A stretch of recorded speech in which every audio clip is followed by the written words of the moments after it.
Feed prices are rising, supply chains are becoming more fragile, and while most chicken keepers have to dig deeper into their pockets every month, there are a handful of people who feed their animals almost for free all year round.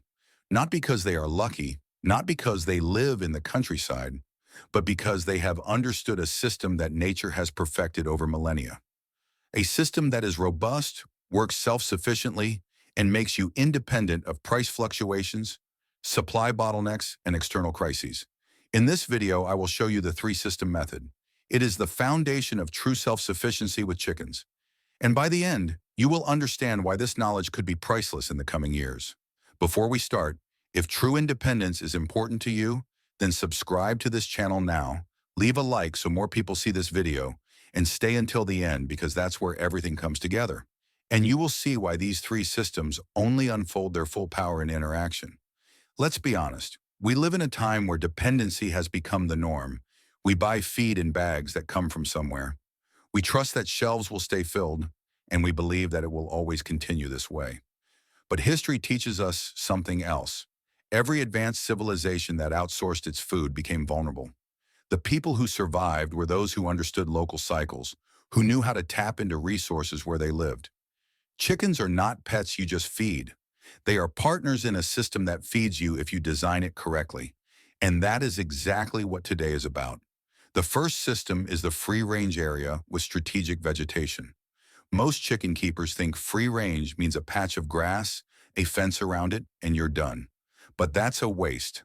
A properly designed free-range area is a living feed system that produces for months without your intervention. Imagine your chickens aren't walking on dead grass, but on an area specifically planted with edible plants.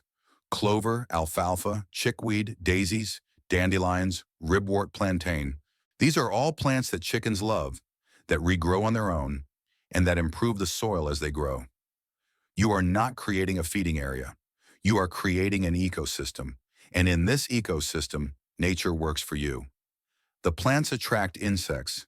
The insects become a source of protein. The flocks of chickens loosen the soil, fertilize it with their droppings, and the system regenerates itself. This is no coincidence. It is design. If you set up your free-range area correctly once, you have free green fodder 12 months a year. And the best part, you don't have to harvest it. The chickens get it themselves. The second system is the worm farm as a protein source. Protein is expensive. Ready-made feed consists largely of soy, fish meal, or other imported protein sources. But chickens don't need industrial feed. They need living protein, and you can produce that yourself with minimal effort and almost no cost. A worm farm is a closed system that turns kitchen waste, garden scraps, and cardboard into high-quality feed. You feed the worms with what you would throw away anyway. The worms multiply, and the chickens regularly get fresh, living protein. 1 kilogram of worms can grow into several kilograms in a few weeks if the conditions are right, and the conditions are simple: moisture, darkness, organic matter. You can do this in a garage, in a shed, even in a large box under a cover. You don't need a high-tech facility. You need an understanding of cycles. The worm farm doesn't just provide feed, it also provides worm humus, one of the most valuable fertilizers there is. And that completes the circle. Because this humus makes your vegetable beds more fertile, which in turn produces more green waste for the worm farm. This is self-sufficiency in its purest form. One system feeds the other. The third system is rotation-based fodder cultivation. This is where it gets serious. This is where you finally leave dependency behind, because now you are specifically growing plants that you harvest, store, and feed when nature outside no longer provides anything. In winter, when the free range is bare and the worm farm produces less, you need reserves, and you create them with crops specifically suited for chickens. Pumpkins, zucchini, chard, Jerusalem artichokes, corn, sunflowers. These are not exotic plants. They are robust, high-yielding plants that you can grow in a small area and that keep for months. A single pumpkin can provide for your flock for days. A row of Jerusalem artichokes provides tubers that you simply leave in the ground and dig up as needed. You can dry corn and store it as grain feed. Sunflower seeds are pure energy, and you grow all of this yourself with seeds that you either buy or propagate yourself. It's not complicated. It's a matter of planning. You divide your growing area into zones. Each zone is planted in rotation so that something is always ripening while the next crop is already germinating elsewhere. Rotation keeps the soil healthy, prevents pests, and maximizes yield. And all of this serves one goal. You never want to be in a situation where you are dependent on external sources. Now it gets important, because each of these three systems is already valuable on its own, but their true power only unfolds in interaction. Imagine your chickens starting the day on the free-range area. They eat clover, peck at insects, and consume greens. This covers a large part of their need for vitamins, minerals, and fiber. At noon, you give them a bowl of worms from your worm farm, highest quality protein, living, and fresh. This covers their protein needs, keeps egg production stable, and strengthens the immune system. And in the evening, especially in the cold season, they get pumpkin, corn, or sunflower seeds from your own cultivation. Energy-rich, filling, and nutrient-dense. Three systems, one cycle, zero dependency. Very few people realize this. Self-sufficiency is not a single project.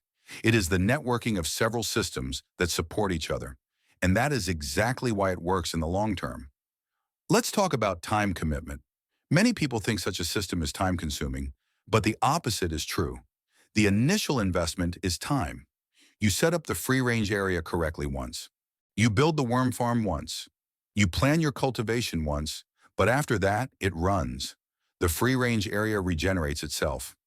The worm farm needs a bucket of kitchen waste every few days.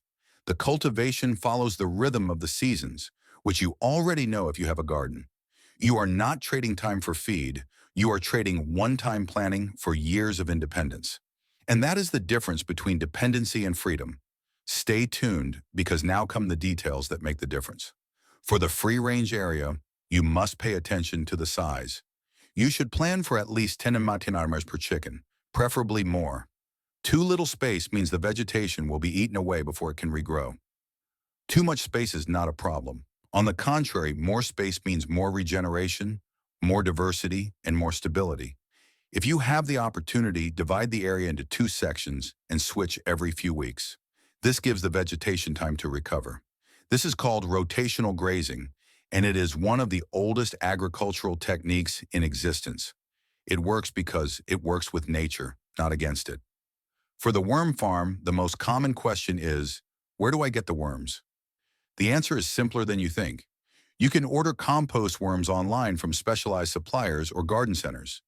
1 kilogram of starter culture is plenty. Or you can go into a forest, lift up damp leaves, and collect them yourself. Worms are everywhere where organic material is decomposed. You just have to find them and give them a new home. The box should be dark, moist, and ventilated. Too wet is bad, too dry as well. You will find the balance by observing. If the worms are active, it's working. If they want to escape or seem sluggish, something is wrong. But you will notice that quickly, and then you correct it. It's not rocket science. It's attention. When it comes to cultivation, the choice of variety is crucial. Not every plant is equally suitable. You want robust, low-maintenance varieties that grow even under suboptimal conditions. Pumpkins are ideal because they can be stored for months and need little care. Jerusalem artichoke is indestructible, grows almost anywhere, and reproduces on its own. You can dry corn and store it for years, and chard provides fresh greens even in winter when everything else has long frozen. You don't look for the most exotic plants, you look for the most reliable ones, and you propagate them yourself year after year, so you don't even have to buy seeds anymore. Now comes the point where many fail: patience. These three systems don't build themselves overnight. The free-range area needs a season to establish itself. The worm farm needs weeks to really get going. Cultivation takes months until the first harvest is ripe. But that's not a disadvantage. That is the principle of sustainable systems. They grow slowly, but they last forever. And while they grow, you learn. You observe what works and what doesn't. You adapt, you improve. And with each year, the system becomes more stable, more efficient, and more productive. This is crucial. You aren't building a project, you are building a livelihood. Let's talk about crisis resilience. Imagine if feed prices doubled or supply chains collapsed for weeks. or there were shortages that no one could have foreseen. For most chicken keepers, that would be a catastrophe. For you, it would be a shrug of the shoulders because your chickens eat what grows on your land. They eat what comes out of your worm farm. They eat what you store in your cellar. You are not part of the problem. You are the solution. And the feeling that gives you is priceless. It is not indifference. It is sovereignty. The biggest misunderstanding about self-sufficiency is that it's about sacrifice, that you want to go back to the Stone Age, or that you're making life hard for yourself. But the opposite is true. Self-sufficiency means control. It means you know the quality of your feed, you know what's in your eggs, and your animals are healthy because they are fed in a species-appropriate way.